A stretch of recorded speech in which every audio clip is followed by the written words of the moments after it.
hydro. So much we can obtain from generating this energy. So a career in renewable energy will be for the future for the young one because there's so much to be achieved. If you follow the international market, just to also bring this to point, you could see gradually the oil, the what they call it, the oil price dropping gradually and gradually and gradually, and more investment are going into renewable energy. So we'd like to encourage that there is a future in the renewable energy sector. For my project in Nigeria, focusing on two projects. One is on cook stove. As we know, many of our mothers, they also from exposure to what we call indoor air pollution. And this has affected so many of them, causing a lot of respiratory disease, and some have even died. So the idea of the clean cook stove energy is to reduce the exposure of our mothers. So there are a lot of investment or a lot of innovation going into production of improved or what we call efficient cook stove in the sector. And that means there's a lot of learning in that sector. You can learn how to build a clean cook stove. You can learn how to repair. You can learn how to modern. A lot of innovations are going on. There's even some cook stove that you can recharge your phone with it. So in the natural space, it brings about innovation, creativity, and research opportunity. From what doctor said about production of biofertilizer, I promote more of organic farming. And one of the ideas, if we can strengthen or promote more of bioenergy production from waste, organic waste, maybe waste from the poultry, waste from our food, you can generate so many things from that waste. If you compose, or what we call in our own language, let me use the word compose so that you can understand, you can be able to generate clean gas from it. Your ethanol, you can generate your ethanol from that, which can be used for cooking or for powering some other devices. Also, the waste or the what we call the residue that you get from the biomass, the bio energy or the biochimber, that can also be put into the farm to increase your production of your food production. So I want to say that there's a lot, it's the new trend, and that is where the future is going. So we want to encourage the young ones that taking a course in the natural science has a brighter future for you. There's so much you can do. You can be a lecturer, you can be a researcher like our mommy, you can be an innovator, there's a lot you can do. So I hope this has been useful to answer the question that was posed to us. Right. Thank you so much, sir. I truly appreciate your comments, our panelists, from Mr. Badru to Mr. Toyin to Professor Oluyemisi. Sincere apologies, my network misbehaved at some points, but I'm happy that it did not stop the flow of the discussion. From the little jottings I was able to put together from our grandma, our mommy, our sister, our teacher, and our trainer. I would like to dive deeper into alternatives that you're presently working on to chemical fertilizers. And I would like to ask, what progress have we been able to make, and have we been able to get the research to the point of having products that can be mass produced for the benefits of the economy? And when I mean economy now, I mean enhancing productivity. I understand what you mean. Presently, yes, I've been able to identify some soil microorganisms that are highly phosphorus solubilizing. Let me just explain for the sake of our young students who are around. We have phosphorus occurring in soil, okay? But they occur in forms that may be readily available for plant use, and they occur in other forms that are not readily available. So for them to become available for plant use, they have to be transformed by certain soil microorganisms. For example, a number of phosphorus compounds in the soil are insoluble, but certain microorganisms can work on them and make them soluble for our plants to be able to absorb the phosphates. So what I do is I isolate some soil microorganisms. I've already identified about 2 fungi now that are highly phosphorus solubilizing. So we have tried in the laboratory to optimize the production of these, the cultivation of these organisms using different conditions, using different substrates to be able to find out the condition of, of getting these microorganisms. And we are at the point of finding carrier materials for them, because for what we do with biofertilizer is to introduce the live microorganism back into the soil. The organism is originally from the soil, but you now mass produce it and introduce it back into the soil for a particular purpose. At the point now of we are looking at different carrier materials. We are trying peat, we are trying charcoal, ash, and so many other things to try to find out which ones will be able to carry these organisms better. When we find the best one, we'll now package them. We're also working on the shelf life, because when you put these live microorganisms on the substrate, we want to know how long they will be able to stay on the shelf before they lose their viability. You understand? By the time we get results on this, we'll be able to, the next thing I want to do, we want to do some on-farm trials. We have done greenhouse trials, and they've been quite successful in the pots, in the department.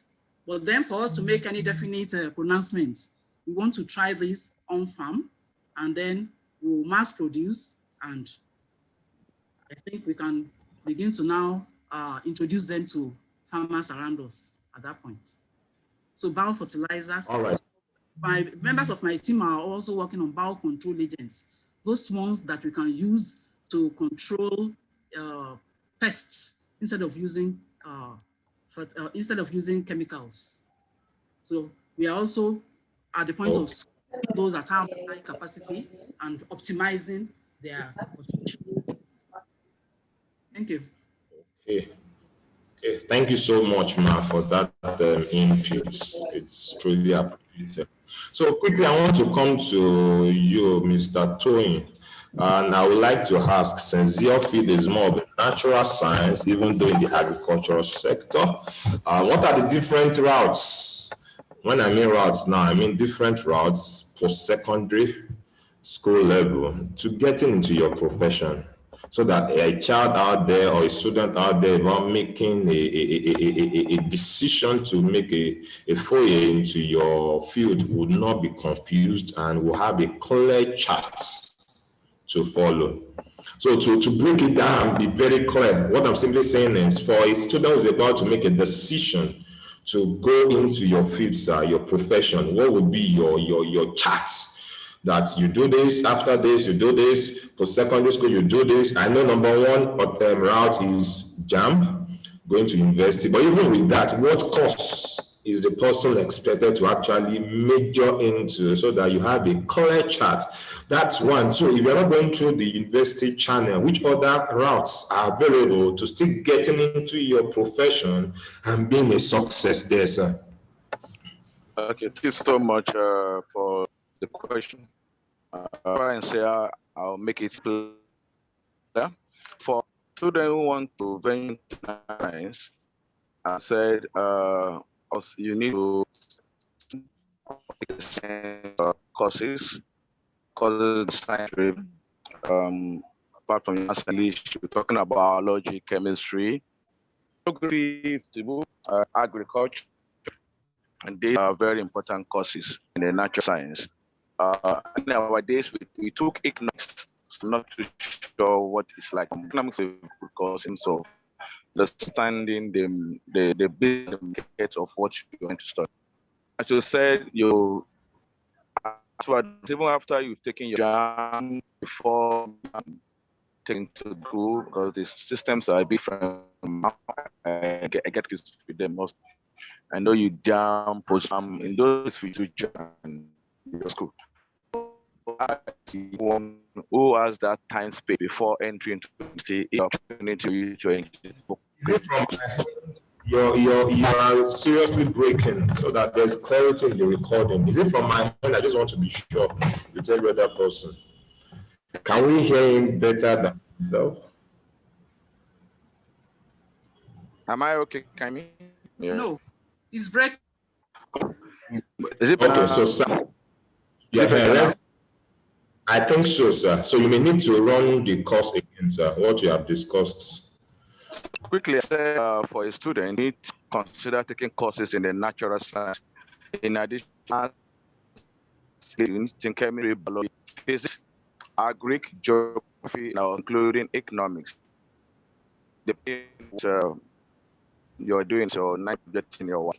And I said, if you have taken information, management was that some vocational courses you can engage in our right now, there's a lot of training within the renewable sector.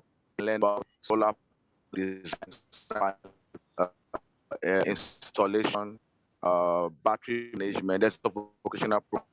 Encourage Mr. Toyin, let's advise it's still broken. So you may want to switch off the video and let's see if there will be a little stability to the network. Okay. Okay. So today, there's so much courses that align with in the narrative. Most of us on the panel to have any wonderful course on the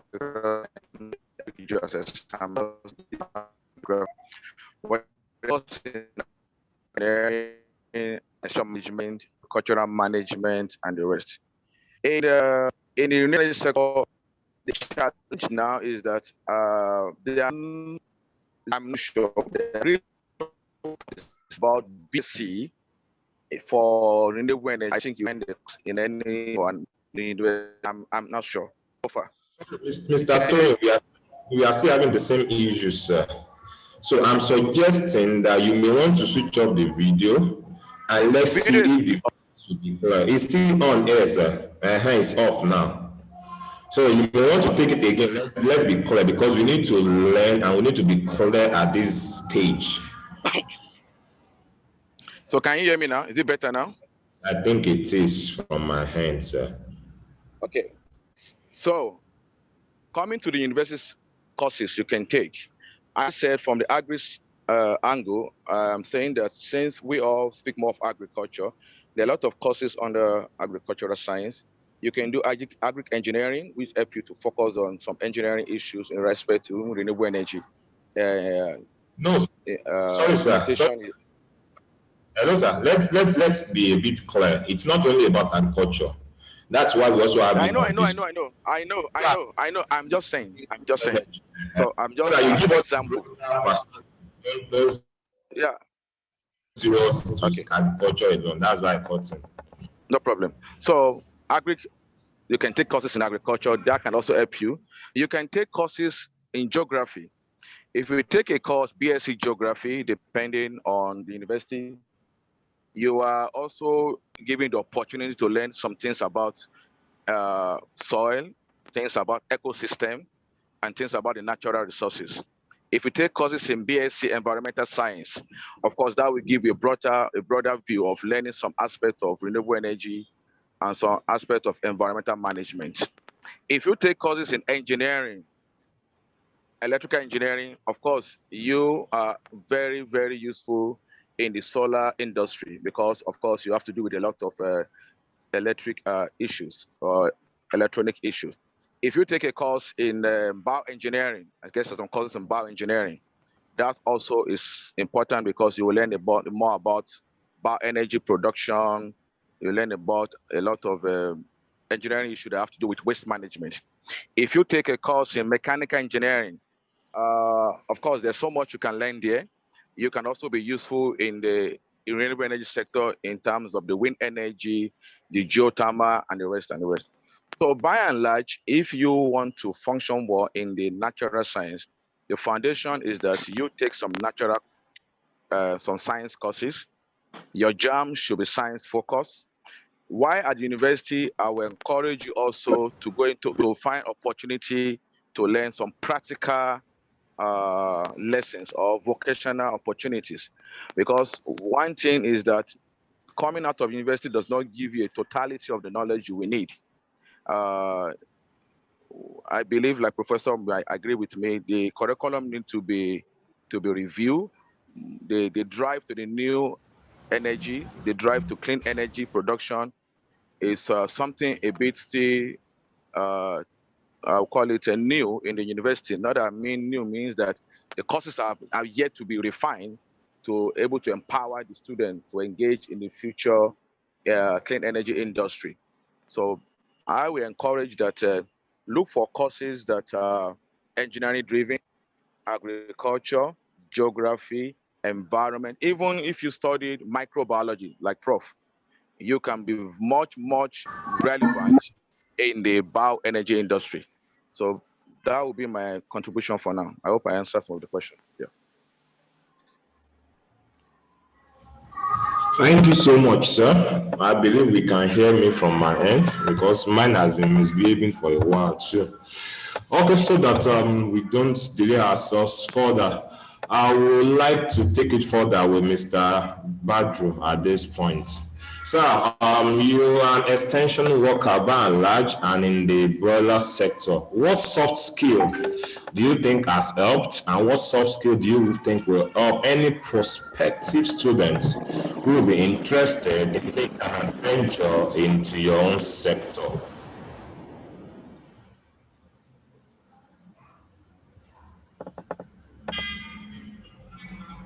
Mr. Badru, are you there, sir? Oh, Mr. Badru is off the course at the moment, maybe network challenges.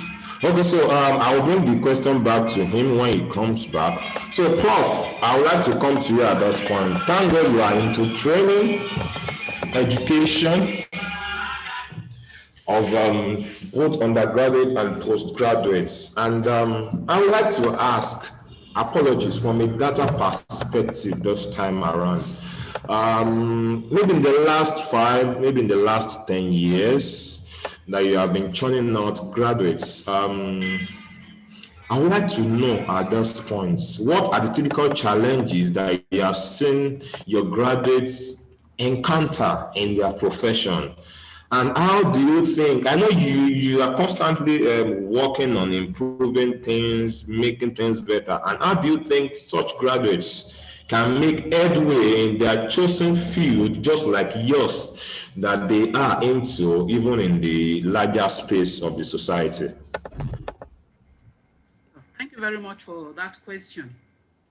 Let me start by saying that the first problem I have identified over the years is that the students who have been coming in to read agriculture have been reluctant students.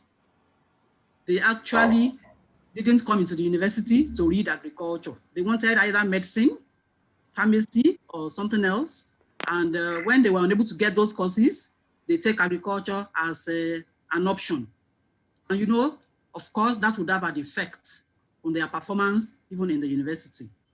So a number of them see agriculture as that course that you do, and then farmers just carry hoe and cutlass to the farm. So I appreciate what we are doing today in letting these young ones know that agriculture goes beyond the hoe and cutlass farming. There are so many careers that are open to you if you go in that area. So many. If I have a chance, I can share a slide of some of these careers that I have shared, shown to some students at some other forum before. But I want to say that when they now maybe you want to mention some, hello, ma, you may want to mention some of them, ma, for our benefits. Some of these careers, okay? The fact that you are coming for a degree in agriculture does not mean you have to go and practice farming.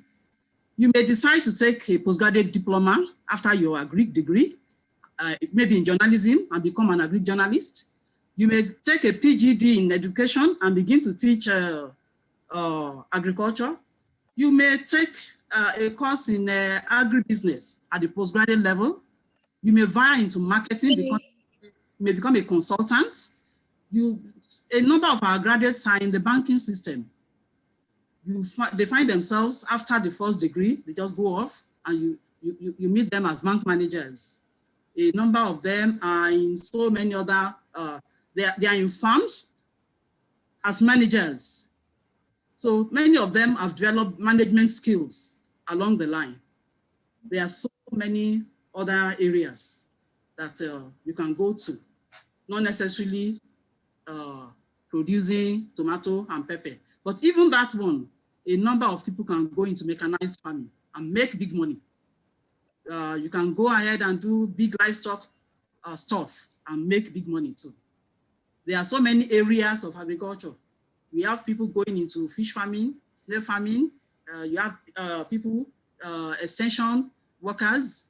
If you are the type, you are interested in meeting people, you can go into extension. And whatever innovations we have in the laboratory, you take it to the field. You meet with these farmers and help to add value to their lives, and so many others. So some of these, to now answer the other part of your question, when students now or postgraduate studies, a number of them, maybe after going through the undergraduate program, a number of them now actually develop keen interest in the field of agriculture. For those ones, you are now able to really work on them and help them to make good use of what they have learned in the university. And we hear, we get feedback from a number of them who are now in key positions all over the economy, because agriculture is so, intertwined with other disciplines. So you find them in various areas. Yeah. Thank you very much. All right, man. I'm not letting you go yet. The major takeaway for me as regard the challenges that you mentioned is the fact that students are not directly interested in coming for the course ab initio. It's like a fallback option that let me not sit down again for another year. Since JAM has jammed me to this level, at least it has not jammed me to the end of pushing me to the wall. Let me just go and do this, and maybe afterwards. So I would like you to elaborate on other challenges in your field, especially in terms of the graduates that are coming out from your end, that you think it's something that is addressable, it's something that can be improved upon, it's something that can get better by the day, so that the field itself, as elaborate as it is, can truly impact the society for what it should, man. Thank you very much. Mr. Oshaniwa mentioned something the other time on the curriculum. I still believe that the curriculum that universities are running now is not really preparing our students for the field. We do a lot of theory, cram work, and all of that. Even though in my institution we have a year for farm practical training or whatever, they are supposed to go and do attachment in some farms, but you find a number of these students going somewhere else that is not even related at all for those months, and then they get a farm to sign them that they have already done their attachment. Of course, they have not obtained any knowledge. So you have this gap, in knowledge as a result of lack of interest in the first place. But then we have been able, for example, I was chanced to be the subdean of my faculty for 4 years in 2006 to 2010. And I had the opportunity then of really talking to students. I've had students come to me to say, "Mommy, I'm not interested in this program. I just want to go home." And I sit them down, talk to them, and some of them turned out well at the end of the day. I believe there is a way we can even give this our fresh intakes in the university, the orientation. Even though they have taken the course as a second choice, we can still prepare them before they really get deep into the course.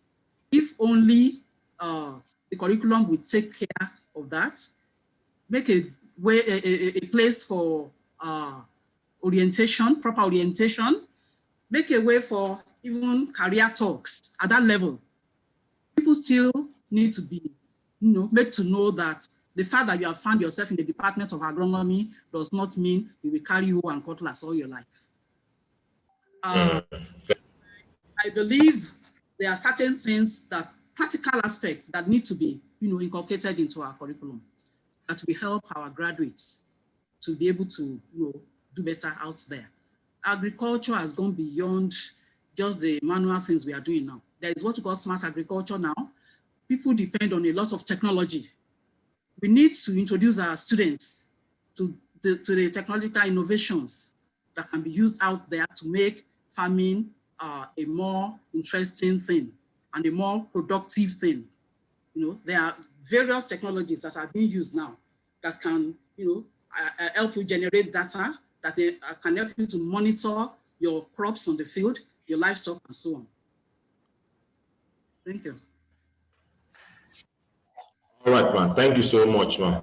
I truly appreciate your input. We are rounding up, and for some of the participants on the call, I want to encourage that this time should begin to prepare our questions to ask any of our panel members, be it Professor Oluyemisi or Mr. Toyin or Mr. Badru, so that they can address before this session runs up. At the moment, I don't have Mr. Tunde back. Yes, sir. Mr. Sheikh, sorry for coming in. I just wanted to add one or two things to what Professor really said. I was coming, so you can roll.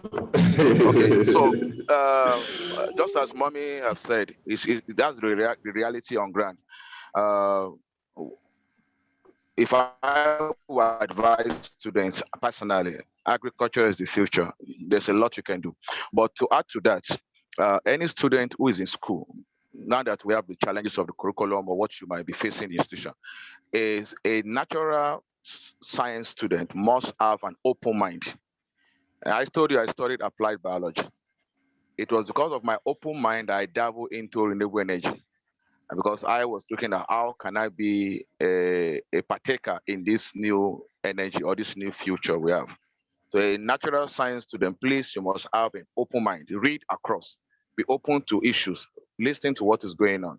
Number two, to enable you develop more practical knowledge, you must be given to what we call volunteer. One of the things I did when I was in school those days was to look for institutions.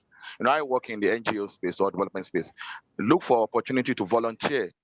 During your holiday, don't sit at home and be watching series of Nollywood or whatever. Go out, look for an institution where you can volunteer. No one will say no if you want to volunteer. It's an opportunity to network, to learn, and to know what is going on. And number three, you must have this entrepreneurship mind. And I told you I am doing like a startup. The idea from what Mommy said, how to address soil infertility or the chemical fertilizer. The project we are doing right now on Soil Food Nigeria is more of an entrepreneurship-driven program. It's a startup. And the idea is how can we make money? How can we make business out of this problem? How can you provide solution even to the problem at grant? So those three things, I just wanted to point out that open-minded, learn to volunteer, have this entrepreneurship spirit. That really give you a brighter future, not just going to school to acquire knowledge. Yeah.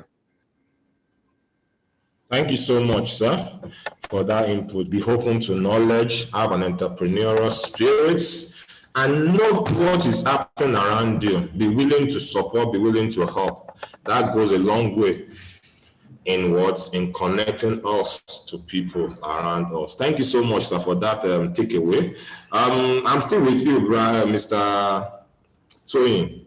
And since we don't have Mr. Tunde back on the call, I would like to throw this question at you before we look at the question in the chat box. Okay, by and large, I think you've addressed that because I wanted to ask the soft skills, and you have mentioned them already. Yeah. You have mentioned them just already. There are any other additions to what you are doing? Entrepreneurial spirits, being open-minded, being ready to support even at a cost that comes from your end and nobody is willing to pay back because you need to connect with people. So I don't know if there are other things bubbling up in your mind or you would like Professor to help in the light of other soft skills in addition to. I would just add, you need to also develop your communication skill. let me even say both communication and business skill, if I put it that way. One of the challenges of a natural science student, we who study science, things are changing now, just as Professor said. Then we just believe to study what is Amoeba, what is ecology, and the rest. We went out of school with this bunch of knowledge, not really knowing what they mean. So the something is that most natural science students, we are most natural, we're science focused, science driven. We don't look like the other side. You need soft skill like communication skill, because most scientists don't talk much because we believe on evidence and fact. But in the new world you are now, you need to learn to talk. So you need to see how you can develop your communication skill. You need to develop your marketing or business skill. Nobody cares if you have a bunch of knowledge if you can't market the skill out. So you need to learn those other skills to complement what you are doing as a scientist or as a researcher, as an engineer. You also need to learn how to be more interactive with other people. Because one of the things as a science student, if you're not careful, you're always in the lab or always in your engineering departments looking at the machines or the microorganisms, and you fail to interact with people. You must learn to interact with people, and that will enable you to be more. Because if you go to the natural world, there might be openings. Sometimes they don't care about how much you know in terms of your science knowledge. They just want to know if you are someone who's a team work, who has teamwork spirit, who can work with people, who can interact, and the rest. So I think those are skills you need to learn to develop. Thank you so much, Mr. Toyin. Professor, would you like to add one or two to this? Thank you very much for that, Mr. Toyin.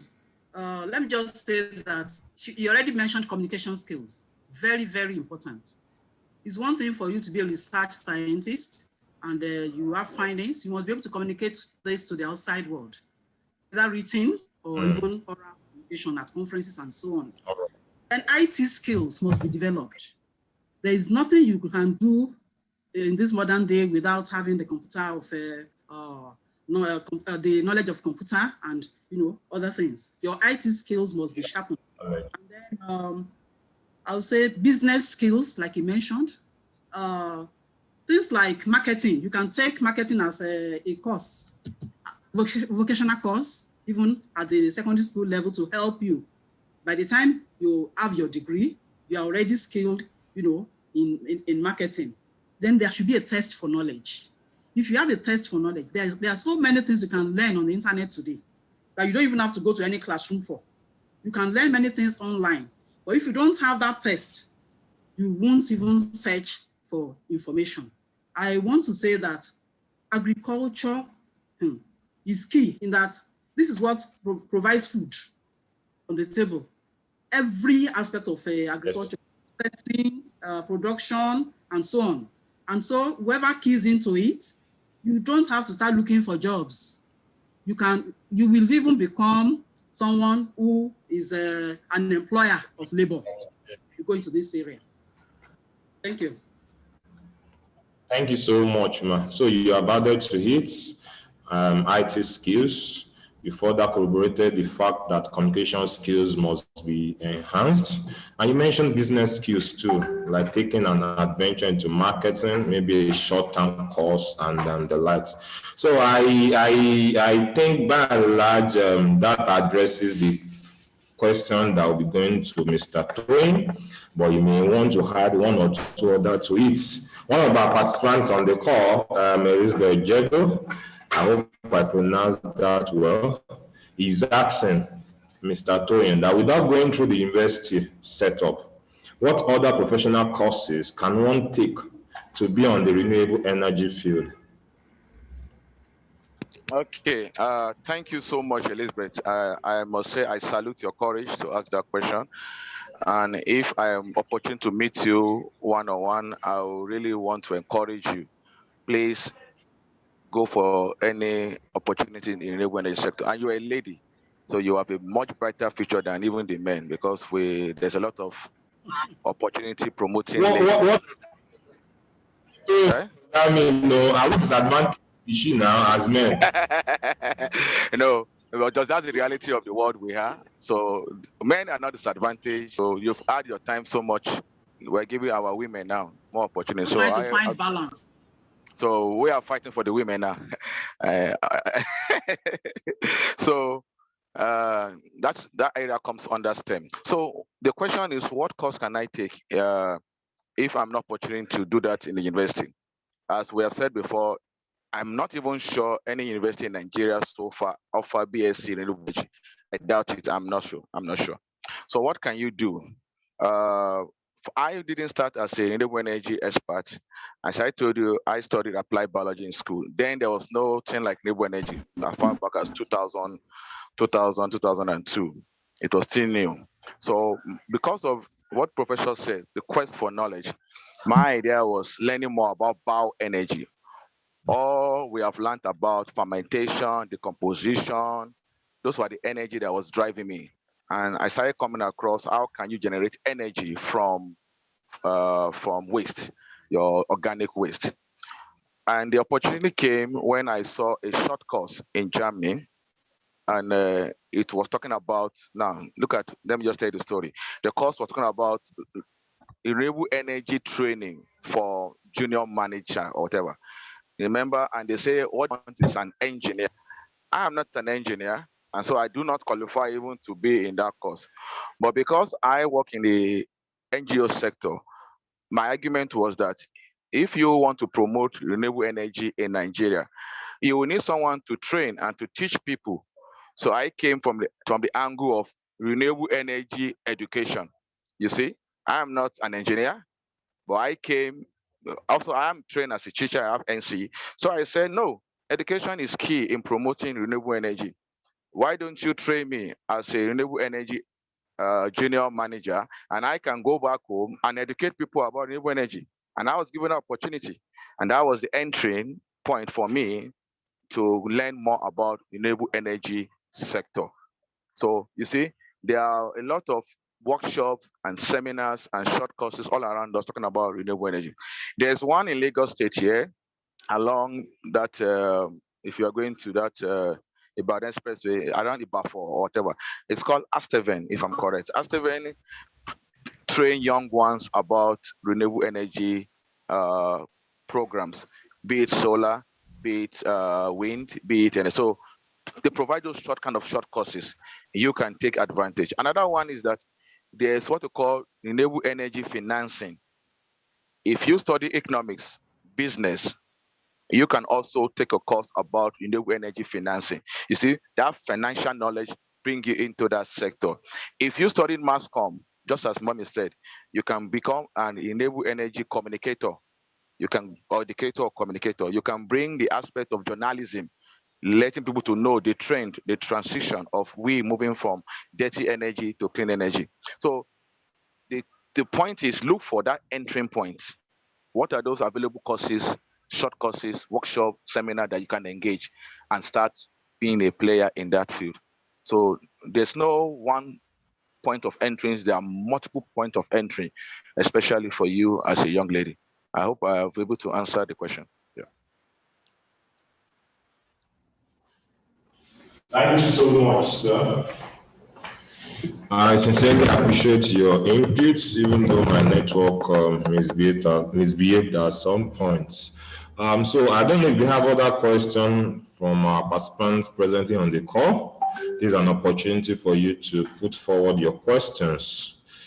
From Mr. Monday to Ololade Adejuwon to Oluwanifemi Dada to Elizabeth Jidu, who is presently saying thank you so much, sir. I hope that does not mean I would like to meet with you for further discussion.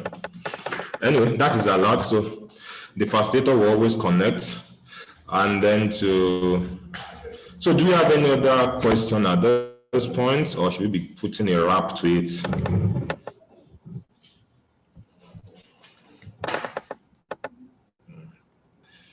Okay, in the absence of any other questions. So, Mr. Tunde, you have been away for a while. Welcome back. We understand. Those are challenges. So what will be your giveaway at this point in time, Mr. Tunde? In all of this discussion, I know you missed a number of things that was discussed, but what would be your word of advice to our young people, our young students, our young adults who are about making career decisions at this point in time, and they have so many options staring at them? And from your own field, what would be the counsel you would like to give at this point that they may like to consider and look at in their choices that they are about to make? Thank you very much. First of all, I apologize seriously for what happened. I've been trying for over the past 1 hour to join back, but unfortunately, that's what I want it to be. So for the young students, I will try to admonish them that, you see, when you study in agriculture, when you intend to go into agriculture, you see, negative comments are always coming in your way. Like, you want to be a farmer, don't worry.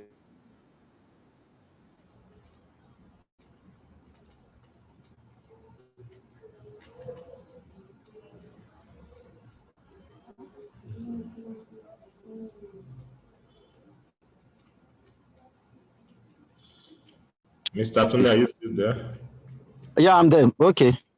So I'm saying don't ever be discouraged, because at the end of the day, you see, the most successful Nigerians, most of them are still farmers. They may not be known as farmers, but you know, they venture into agriculture. Then there are a lot of opportunities in agriculture. There is almost almost no discipline that doesn't have one thing or the other to do with agriculture. Agriculture is one of the oldest occupations of man on earth, and it's the only occupation that can never go obsolete. You see, even in the field of engineering, in terms of building machineries, you know, repairs, and there are a lot of opportunities there. And agriculture is moving towards a trend whereby you see artificial intelligence, the use of technology, and things like that. The artificial intelligence, use of technology, use of drones, even geographic information on agriculture alone. People who can actually provide such information, you see, they are highly paid. There is this project that Bill Gates is actively contributing to on agriculture, which has to do with use of AI to determine things like, you know, where is the best areas for planting? How can you know, produce crops using minimal resources? There are a lot of even there are new trends that are, you know, so rewarding in agriculture, like farming in culture. There's what we call culture, which at the end of the day, you see, you can produce 50 times more plants from what you can produce by planting in soil. So there are a lot of opportunities. We can see that we have a very successful professor in the group as well. So agriculture opens up a lot of opportunities for you. Then agriculture is also a discipline that you can do, and then at the end of the day, actually engage in some other things as well. So I know that some of you might have been discouraged one way or the other, especially when you see your peers talking about things like, I want to be a doctor, I want to do these things, because those are the kind of profession we hype in Nigeria. But I tell you, if you actually develop strong passion for agriculture, as I've seen so many times around me, and you dedicate your time and resources to it, at the end of the day, you are going to, you know, be appreciative of the life decision you've taken for yourself. So thank you so much. I've taken so much of your time, and I'm sorry for what happened. It's so painful, but at the end of the day, I'm still glad I had the opportunity to contribute this last word. Thank you. You are welcome, sir. Your long discussion has made up for the long time of absence on the call. Thank you so much, sir. So I would like to hear from Mrs. Oluyemisi at this point, ma'am. What will be your wrap-up points for our prospective students who are about to make career choices out there, ma'am? Thank you very much. I want to stress the fact that our young ones should change their perception of agricultural careers. A career in agriculture does not mean you are going to be poor. There's that general belief that farmers are poor. No. A career in agriculture will even help you to generate wealth. I can say that. Because like we have mentioned, there are so many areas you can go into. For those who are in processing, a number of people are making money in agricultural processing. We have a number in fisheries, forestry resource management. We have in snailry, in so many other areas, export business. So I want to encourage our young ones to know that it's an area that is really, really very key to development of the economic area of the nation. You know, it ensures livelihood of even those who are practicing it. There is no way you will be in that career and then you go hungry. For example, I'm a professor, but you know, at the back of my house, I have a vegetable garden.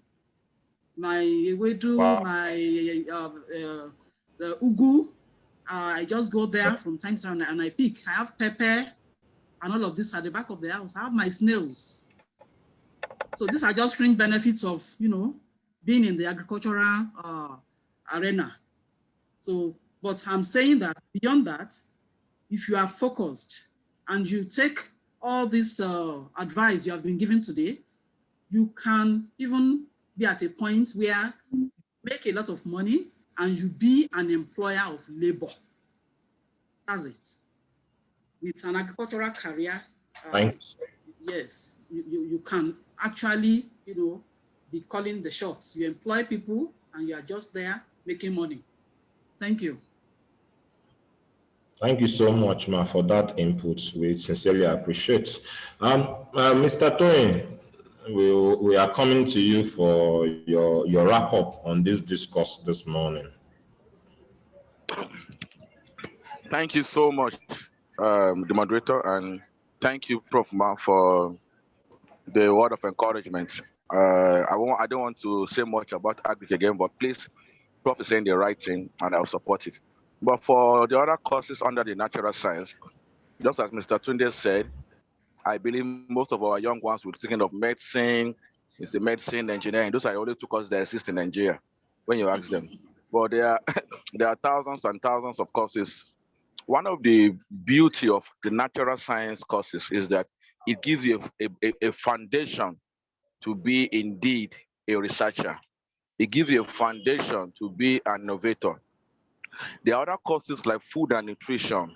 There are other courses like microbiology, biochemistry, soil sciences, a lot of physics, chemistry. Don't just ignore them.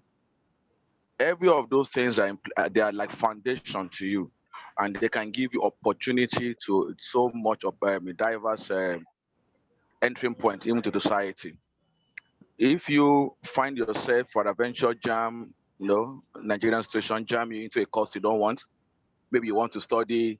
I remember University of Ilorin, that's one of my choice university in those days. But most of my friends wanted to study medicine. They end up in anatomy, physiology. That's how they throw them around. But even as an anatomy, you have a great future there. As a physiologist, you have a great future there. I want to encourage you that if that opportunity arises for you, science-based courses are good foundation to be a good researcher. They are good foundation for you to be able to transfer knowledge to the coming generation. They are good advantage for you to engage even the new world of new energy, new food security production, and the rest. So I hope this has encouraged you. Thank you. Yeah. Thank you so much, sir. I want to say a big thank you to our panelists this morning, from Mr. Tunde to Professor Oluyemisi to Mr. Toyin. We appreciate your input this morning. If we have opportunity of holding this session again, I think you'll be the set of panelists I would like to have. You are so passionate about your field and you are so interested in imparting the knowledge for others to benefit from. And that's a good mindset to anything in life. We truly appreciate, and this session will be closing down in the next couple of seconds and will take us back to the main page. Thank you so much for your time once again. We sincerely appreciate you. The Lord will honor your work and be a blessing to you in Jesus' name. Thank you once again. Thank you, Prof. We'll reach out to Thank you. Yes, ma'am. Thank you. No Going to problem. get Thank you. Yes, Congrats for a yes. successful outing. Thank you very much, ma. Thank you, ma. Hello, ma. Hello, ma. Yes, ma. Our